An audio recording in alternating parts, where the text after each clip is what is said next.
Okay, finishing off for the week now. This week we looked at 5 new effects for the very first time, including the EQ, which is going to be one of your main staples when it comes to music production. They're all going to be used quite a bit, but the EQ is definitely going to be used more often than not. I know we covered the EQ8 this week, and you may have been curious as to what the EQ3 is, because I pretty much skipped over it. The reason I skipped over it is because I don't really use it, so I'll show you what it is anyway. So let's say we take this, let's say the drums here, and I'll put an EQ3 onto the end of it.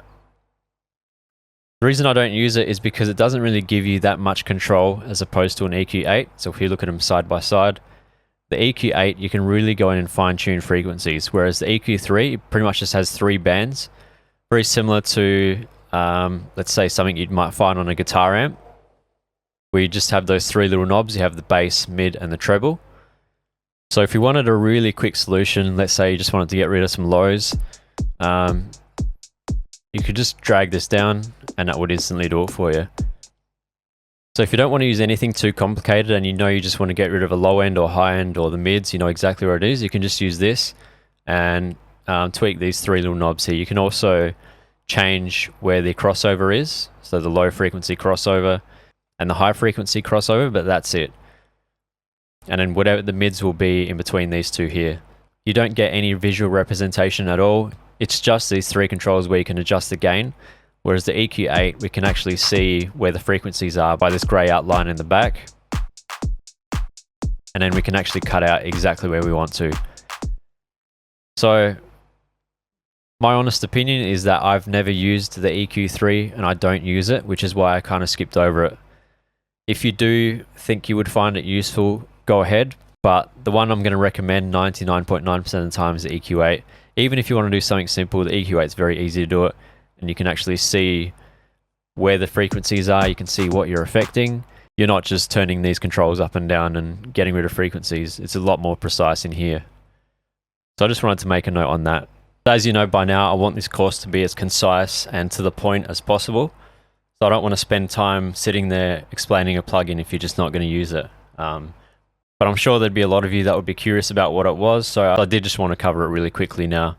So I hope you've been having fun experimenting with, especially all those distortion plugins. They're quite fun to throw on sounds just to see how they're affected. And especially if you make heavier music, these are going to be one of your main staples, particularly talking about the saturator and overdrive. And if you're a vocalist or instrumentalist, the chorus is going to be very useful for you as well. With that being said, all of these effects can be used on any sound, doesn't matter what it is, so just experiment. You might come up with some cool new ideas that you never thought were possible. But yeah, like I was mentioning in the last video, try not to go too overboard with any of these, whether it be filtering or the saturation, because then your track can start to lose a bit of impact if everything's distorted or if everything's filtered out. There's no high-end frequencies, there's nothing to contrast it. It can all sound quite unidirectional, so you start to lose a lot of contrast when you throw the same effects on all your tracks. So just use your ear and your best judgment, see what sounds need what, and then you can go from there. Also, don't forget about automation. I do recommend using as much automation as you need to in a track, because that's what's going to keep your song flowing and interesting, and keeping the listener engaged as a whole.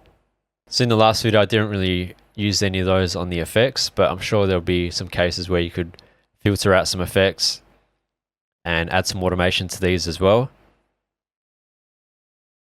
which I might actually dive into before we close off this track. But essentially, that's it for this week. Keep making progress on your tracks. One thing I actually do want to mention now is when you started this course and you made your first beat and you made your first melody and everything, you might not be feeling that track anymore, and that happens so often. So don't worry, I see it all the time, and it happens to me as well. So if you do want to start another track because you're just not vibing whatever you made in that first week or those first couple of weeks, go ahead and start another track, and then you can go through the whole process that we've been through again.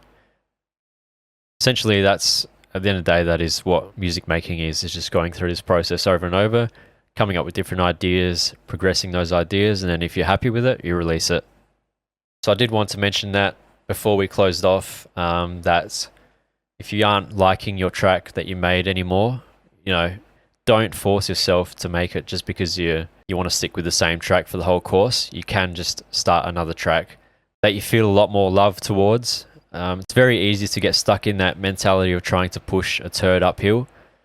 So if whatever you made in the first couple of weeks just doesn't sound good and it's bad, instead of trying to push that track along through all these stages, just experiment. If you've got some time, sit down, come up with some new melodies, some new ideas, listen to some tracks that you actually like, and then you can use those as a reference for your new song.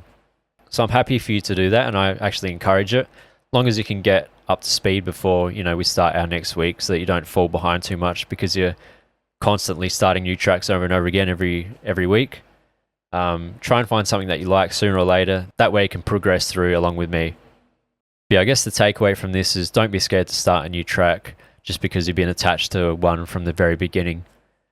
Chances are that you might have actually already done that. You might have made a beat and a melody in the first couple of weeks that you don't like anymore and you start another one. So if you've already done that, that's cool. But yeah, as long as you're ready to progress to the next stage, that's all that matters. So that does it for this week. We covered some new effects there, very important ones as well. And it was a little more technical this week, but that is going to change next week. So this is quite a new and recent addition to the course, and a lot of people that I've found have benefited from it. And because it's not really typically taught in like an Ableton Live course, next week what we're actually going to be covering is how to record in Ableton, and how we can use our own sounds in our track. So we're going to be covering recording vocals, recording instruments, all those kinds of things. And don't worry, you don't need any extra equipment if you don't have it. You can just use your laptop microphone if you really have to, or your headset microphone, whatever you've got. I'll show you a few different techniques that you can use so that everyone can join along and have fun. So yeah, next week is going to be all about recording. So I hope you look forward to that. But for now, have fun with these effects. Keep working on your track.